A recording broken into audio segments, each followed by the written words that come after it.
Průvod jako vystřižený ze socialistické doby uspořádala první květnovou neděli skupina recesistů v Dolanech u Olomouce. Pionýři a pionýrky, soudruzi a soudružky, svazáci a kolchozníci, k tomu všemu zemědělské stroje, dobové automobily, zkrátka oslava svátku práce, jaká se dnes už nevidí. Hlavní takovou devízou našeho průvodu je traktor samozřejmě, že jo, protože jakoby hlavní pracovní stroj je samozřejmě napentlen krepákama, všelijakýma transparentama, s budovatelskýma heslama a tak podobně, co mají naši účastníci po garážích různě pověšený z té doby.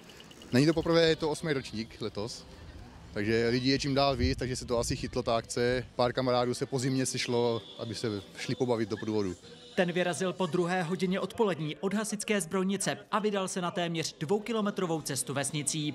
V družině recesistů se postupně přidávali další nadšenci.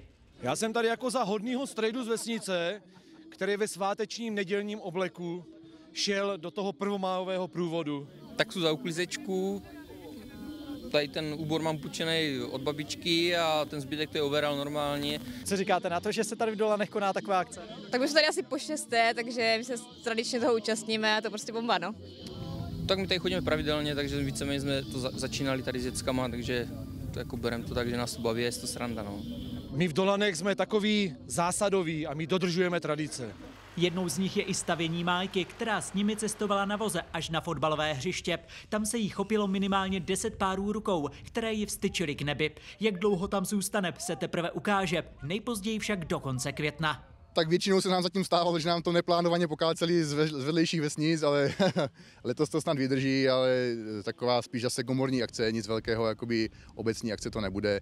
Bude to zase spíš v rámci té naší recesistické skupiny, že se možná sejdeme a pokácíme si to. Tak poslední 2 klacky, musíme se rozmyslet, kam je dáme.